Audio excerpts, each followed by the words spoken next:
Salut les amis, j'espère que vous allez bien.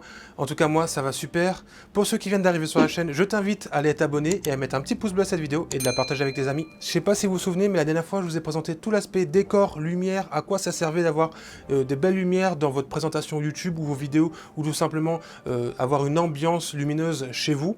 Aujourd'hui, on va s'intéresser tout particulièrement à la partie setup quand je fais des streamings, tout ce qui est composant, tous les articles que j'utilise, etc. Je mettrai tout ça en description de la vidéo et on se revoit juste après l'intro pour ça.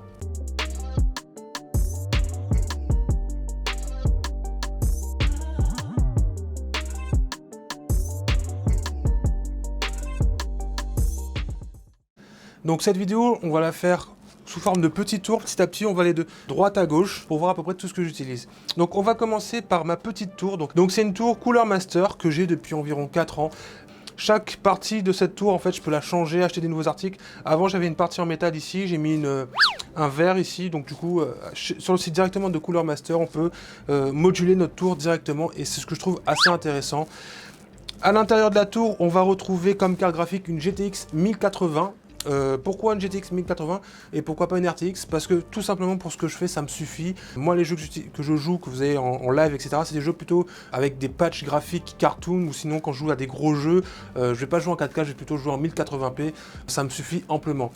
Avant, j'utilisais mon écran 4K, mais j'ai trouvé qu'il saturait assez vite en termes de FPS, et aussi la carte graphique n'était pas adaptée. Donc si vous avez ce type de carte graphique, pour le jeu en tout cas, passez plutôt sur un écran Full HD. On va retrouver comme processeur un i7, donc je mettrai tous les liens dans la description pour avoir plus de détails, avec un water cooling de chez NZXT, donc le Kraken, je sais plus c'est quelle version. Et ensuite on va retrouver plus particulièrement des ventilos RGB de chez Corsair qu'on va configurer grâce au logiciel IceQ, mais aussi les petites vengeances. Donc là j'ai 64 Go de RAM sur mon PC. Alors je vais vous l'avouer tout de suite, ça sert strictement à rien d'avoir 64 Go de RAM, mais c'était juste pour mon petit plaisir, j'avais envie d'avoir 64 Go de RAM. Et la seule fois où on va utiliser 64 Go de RAM, c'est quand j'ai fait du Photoshop et que j'ai mis environ un dessin de 1 km, sans faire exprès. Donc enfin bref, ce qu'on va retrouver aussi, c'est deux SSD à l'intérieur de mon PC, donc dans le boîtier. Donc un SSD pour la partie OS, donc de Windows, et un SSD uniquement de 1 Tera pour les jeux. Et ce que vous avez ici, que là c'est un petit dock où on peut mettre pas mal de petits disques durs. Donc j'ai 4 disques durs, dont deux de 2 Tera et un de 4 Tera. En fait ça va enregistrer toute la partie photo, la partie se synchroniser avec mon serveur qui est un NAS de Synology, avec tous les projets YouTube que j'ai en cours ou qui sont en cours de réalisation. On va se diriger ici, donc là c'est de la lumière blanche, mais le petit panneau de chez Elgato, donc basique, avec le Stream Deck qui est juste en dessous, donc où je peux régler un par un chacune de mes lumières. Hop, hop. Donc le Stream Deck, il y a pas mal de petites options, donc je vous mettrai le lien dans la description. Pour les lives, c'est très pratique pour les lives. Je m'en sers aussi pour faire du montage vidéo, mais c'est franchement optionnel. On peut mettre tous les raccourcis sur le clavier, mais là c'est plus visuel en fait. Et du coup, j'aime bien le visuel, avoir des icônes. Du coup, c'est pratique pour moi d'avoir pas mal de petites choses comme la gestion des lumières, le truc pour Adobe Premiere Pro. Qu'est-ce que j'ai d'autre? Ah oui, pour changer mes voix, si je fais des effets de voix, etc. Durant mon stream, ce que j'utilise avec les différentes scènes. Ensuite, on va se diriger vers les écrans. Donc la partie à l'arrière, c'est tout ce qui est mousse, ruban LED, RGB, etc. Ça, je vous l'ai déjà présenté dans mon ancienne vidéo. Si vous voulez plus de détails, je mettrai quand même les liens dans la description. Il n'y a pas de souci là-dessus. On va se diriger vers, maintenant, les écrans. Donc le premier écran, c'est un écran 32 ou 34 pouces de chez Yamaha, en 4K. 72 Hz, donc ils n'ont pas fait 60, ils ont fait 72 Hz. Donc comme vous pouvez le voir, donc comme je suis assis ici, quand je fais un live, donc j'ai la partie en fait configurée en fait, ce qui va me permettre de voir ce que j'envoie au flux de Twitch et Facebook. Ici j'ai le Discord de la chaîne Twitch, donc pour voir si j'ai des gens qui veulent venir discuter avec moi pendant mes lives. Donc cet écran là est soutenu par un support de chez Arctic. Donc comme vous pouvez le voir, l'écran ne tient pas très bien, donc je vais vous mettre la caméra, je vais demander à Skyline de mettre la caméra juste derrière. En fait, la fixation ici, donc normalement cette fixation est faite pour supporter 8 kg, mais ça a lâché entre temps, donc là je suis encore sous garantie, mais il faut que j'aille voir, parce que En ce moment, on est en confinement, donc je préfère éviter de sortir. Donc là, le support a lâché. J'ai une prise rapide pour justement enlever ou remettre l'écran rapidement si j'ai pas envie de me taper les 4 vis. Je vous mettrai en tout cas les liens en description. Donc ça, c'est assez pratique. Donc le bras de chez Arctic qui me permet de bouger l'écran comme je le veux. Donc moi, j'ai 2 supports avec 2 bases en fait. C'est ce qui va me permettre, par exemple ici, en USB, j'en ai un ici, un support là et un support là-bas. En fait, ici, je vais brancher tout ce qui est, on va dire, Switch, etc. Quand je fais des lives, j'ai le petit câble qui va directement sur le PC pour brancher la Switch avec l'enregistreur Elgato. Donc dans le petit tiroir magique, là j'ai toute la connectique que j'ai besoin pour faire un live. Donc le petit Elgato HD60, j'ai mon PC portable avec quelques petites connectiques, des pochettes de rangement si j'ai besoin de câbles. Ici, qu'est-ce qu'on va retrouver? En fait là je vais ranger toutes les batteries.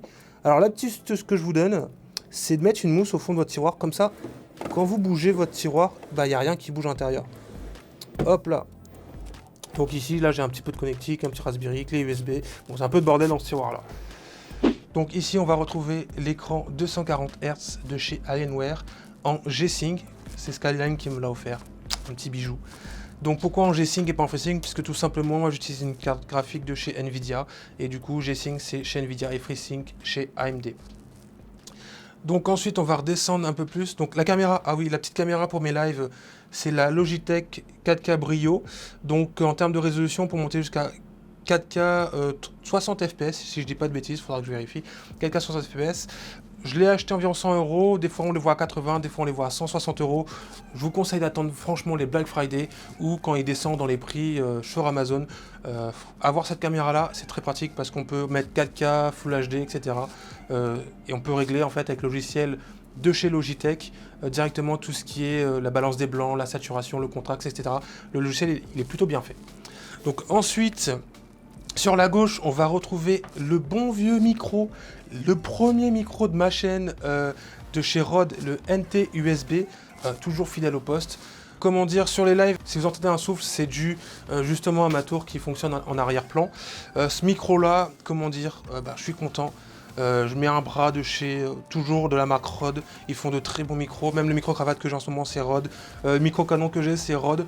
Je vous dis pas que c'est le meilleur des sons, mais en termes de rapport qualité-prix, j'ai pas trouvé mieux. Après, il y a des micros de chez Sennheiser, etc. Mais ça devient vite assez cher. Donc ce micro-là, son avantage, c'est qu'il se branche en USB. Il n'y a pas besoin d'ampli, etc. Et franchement, il est bien. Jusqu'ici, je suis pas déçu. Et du coup, ce petit micro-là, il va se ranger ici, tranquillement.